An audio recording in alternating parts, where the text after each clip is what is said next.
بسم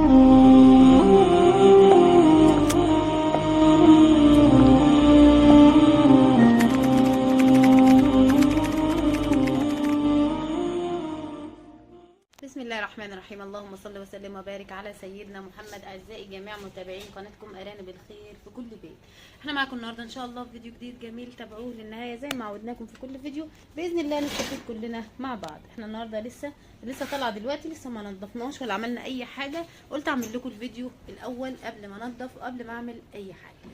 الفيديو بتاع النهارده هيتكلم عن الولاده ان شاء الله. في ولدت، هنتعامل معاها ازاي بعد الولاده، هنتعامل مع العدد اللي هي جايباه ازاي مع الام على حسب العدد اللي هي جايباه. الام مثلا جايبه عدد كبير من 7 فيما فوق، هنتعامل معاها ازاي؟ ولو جايبه عدد قليل هنتعامل معاها برضو ازاي؟ اهي كل الامهات اهي بسم الله ما شاء الله، يا دوب علفت بس اكلتهم بس بياكلوا اهو. تعالوا نشوف الام دي كده. في تحت طبعا في الفضلات اهي دم واثار من الدم واثار من الولاده. الام دي ولدت يعني من شويه كده، ولدت عدد قليل. طب تعالوا ما نعرف الام لما تولد عدد قليل من الارانب نتعامل معاها ازاي. على فكره الام لما تكون جايبه عدد قليل بيبقى حجمه حلو جدا، هو قيسه قليل بس حجمه كويس. ممكن تكون هي اتلقحت في وقت هي ما تكونش محمره فيه، او ما تكونش عندها استعداد للتلقيح، هي مش كبيره ولا حاجه، ممكن دي تالت بطن او رابع بطن ليها مش كبيره، فجايبه عدد 2 الارنبين اهو، ارنب بابيون وارنب اسود. شايفين بابيون جايب بابيون واسود عادي مفيش منه اي مشاكل. طبعا اول حاجه بتعامل معاها لازم اقش كتير كويس، عندي نتف احطه، عندي اي حاجه لازم ادفي الارانب. لسه الجو بيبقى برد بالليل، فلازم ندفي الارانب الصغيره دي علشان ما يتعبوش مني. الاول هندفي الارانب مع بعض ونظبط لهم حاجتهم، وبعد كده نتعامل مع الام. تعالوا بس نقفل الباب بين الام وبين الخلفات علشان دي اهم حاجه في الموضوع كله. لازم نرضع طبعا مع بعض الرضاعه دي. نقفل الباب على الخلفات كده، لو مش هينفع ثانيه واحده بس هقفل واجي نرجع مع بعض تاني. اول حاجه هي قفلنا الباب، هنجيب قش ونتف زي ما قلنا، دول قليلين عليهم، هنجيب اهو وادفيهم كويس قوي. زودنا كميه القش والنتف اهو علشان هو لو ارنب واحد حتى حافظ عليه ربنا يبارك لي، ما شاء الله الاتنين حجمهم كبير وحلو. طيب تعالوا بقى، احنا كده دفينا الارانب اهو، وحطينا برده القش في الجوانب كده علشان الارانب ما تنزلش فيه في الجوانب كده. لما يكون الجوانب مفيش فيها قش وفي تحت هواء او برد داخل فهيموتوا مني، خساره اهو. وطبعا باب وش الولاده من فوق سلك، فنحط كرتونه شكاره اي حاجه من فوق مننا كده علشان ندفي الارانب الصغيره دي. طيب الارانب احنا كده اتعاملنا معاها. الام بقى تعالوا كده نتعامل معاها. الام دلوقتي اول حاجه نعملها معاها ايه؟ الجس. نجسها. انا جستها دلوقتي ما لقيت مفيش فيها حاجه، هما ده كانوا ارنبين بس. طيب الام لما تكون جايبه ارنبين نعمل معاها ايه؟ اولا اديها نص سنتي طلق. ده حاجه مش ان انا مثلا في بطنها حاجه وانا ما لقيتهاش مثلا او كده، لا، عشان حتى تنظف كمان الرحم ويبقى الرحم معايا نظيف. اي مشكله فيه او اي بقايا من الاثنين دول تنزل وننظف الرحم دلوقتي. تعالوا يلا ندي نص سنتي طلق. الطلق البيطري اسمه اوكسيتوسين اهو، موجود عند البيطري.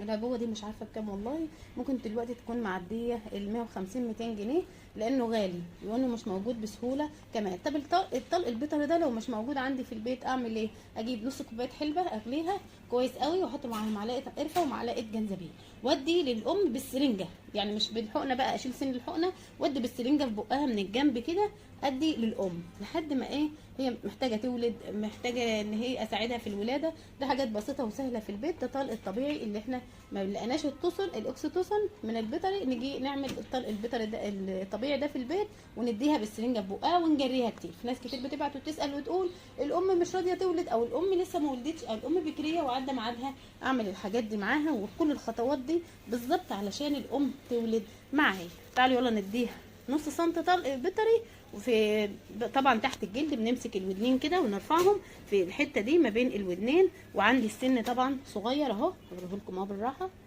اهو. السن ده لان الحديد ده اهو سهل جدا بسيط ما يعورش الارنبه، وبرده في نفس الوقت ما اديش في في العضل علشان الام ممكن تصاب بالشلل. تعالوا يلا ندي نص سنتي طلق ونشوف هنعمل ايه مع الام تاني. طب الام دي جايبه عدد صغير من الخلفات، اعمل ايه معاها؟ اسيبها مثلا 10 ايام ترتاح شويه وبعد كده تتلقح، ولا اعمل معاها ايه؟ لا، الام دي والده مثلا الصبح، والده الصبح استنى مثلا لبالليل، والده بالليل استنى للصبح، وديها للظهر. تعالوا كده يلا اهو الدكر حتى بره، انا سايباها بره كده، انا سايباه بره كده يتهوى. قلت لما اسيبه على الثلاجه شويه لما اشوف الارنبه اللي ولدت دي اخبارها ايه. اهو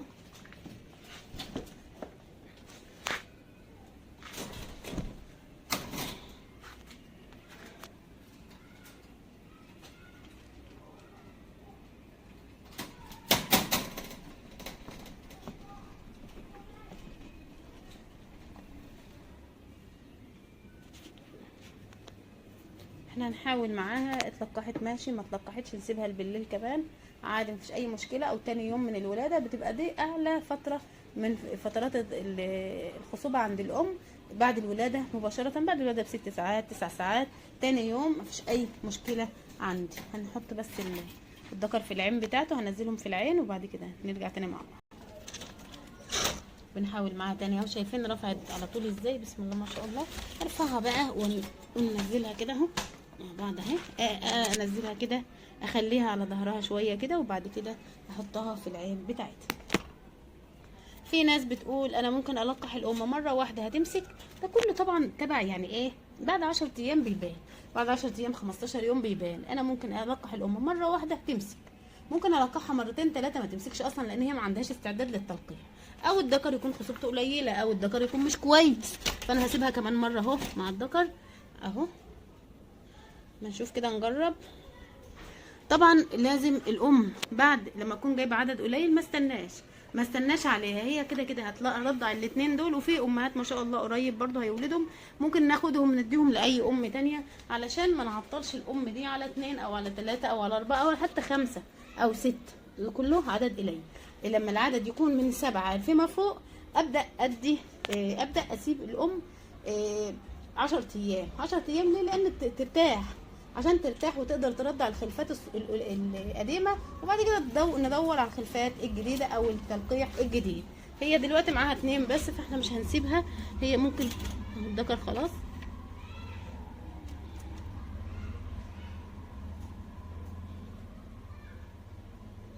هي الام مش كبيره زي ما احنا قلنا، والذكر برضو مش كبير. وبسم الله ما شاء الله الخلفات شايفين لما كان في ام برضو جابت عدد كبير من الخلفات مات كتير منهم لانهم كانوا ضعاف صغيرين. يعني ايه الارنب بتمسكه كده ممكن 30 40 جرام، مش كبير يعني ولا حاجه، صغير خالص، حجمه قليل جدا وصغير جدا. فانا اهو اهي رفعت مره تانية اهي. زي ما قلنا الام بعد الولاده، بعد تاني يوم الولاده مباشره بتبقى خصوبتها اعلى فترات الخصوبه بتاعتها. اهو هنسيبها بقى نوديها مكانها كده. انا كده خلاص اتعاملت مع الام، اتعاملت مع الخلفات، خلاص كده اسيبها كده في حالها، هي كده اتلقحت خلاص.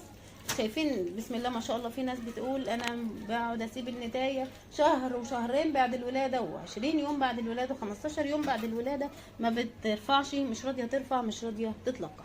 الام اهي بسم الله ما شاء الله زي ما قلنا تاني يوم الولاده مباشره، هو ده اعلى معدل خصوبه عند الارنب لما تكون جايبه عدد قليل. انما معلش ما جهدهاش لما تكون جايبه عدد كبير، هي خلاص كده هتستكين بقى، وان شاء الله بالليل ندخلها لاولادها. هي والده مثلا الصبح النهارده، لا نستنى بقى بالليل ان شاء الله ونفتح على الخلفات الصغننه دي نحطهم كده مع بعض، كل واحد راح في اتجاه. بس احنا طبعا حاطين الاركان كويس عشان يتدفوا مع بعض اهو. لازم نفرش الاركان كويس علشان الارانب ما تدخلش فيها تبرد معاها. اجيب حته كرتونه بقى او شكاره كده ونقوم مغطيين الولاده من فوق علشان البرد ما يصيبهمش وما يتعبوش مننا. دي ان شاء الله عشر برضو 14 يوم ربنا يبارك. ودي برضو عشر في نفس التوقيت، ودي عشر بتاع حوالي 15 يوم برضو، ودي هي كمان. فان شاء الله الاربعه هم او ما شاء الله. ودي اتلقحت النهارده، يبقى كله كده شغال معايا كده في حركه في شغل، لازم القح نتايه واثنين وثلاثه مع بعض، علشان الامهات لما في مثلا ممكن يجي لها التهاب ضرع، ممكن يجي لها التهاب رحم، ممكن تتعب، ممكن يجي لها جرب، ممكن تموت اصلا، ممكن يكون ربنا يعني هو كده عمرها خلص. انا اعمل ايه في الارانب اللي هي ولدتهم لي بقى؟ لازم يكون في بديله او اتنين، لازم يكون عندي امهات بديله. شايفين ما شاء الله ربنا يبارك الثلاثه دول ما شاء الله، انا هسيبهم سلاله، والثلاثه دول كمان بسم الله ما شاء الله معديين ال 2 كيلو 2 كيلو 2 كيلو 300. ربنا يبارك فيهم. هم دول شوفهم المقرضين الصغننين دول، هم اللي مش عايزين يكبروا ابدا. شايفين حتى كل شويه يعني قاعدين ياكلوا بس. دول بسم الله ما شاء الله ظهرهم بسم الله ما شاء الله وحجمهم حلو، حتى شوف شعرهم جميل ازاي وبيلمع اهو. حته اسكندريه ما شاء الله، مدخل فيها برضو بابانا، وفيها في ريكس اهو، وفي بابيون، وفي دوتش اهو. ربنا يبارك ويزيد ما شاء الله. الارانب دي ربنا يبارك فيها.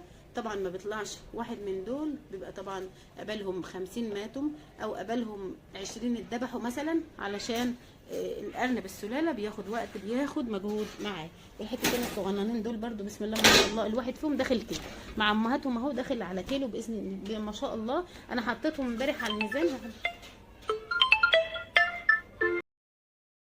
شايفين الارنب بسم الله ما شاء الله لسه معمه ما اتفطمش، داخل على الكيلو بسم الله ما شاء الله 990 جرام.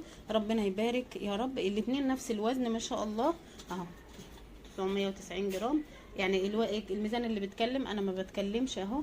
ربنا يبارك يا رب.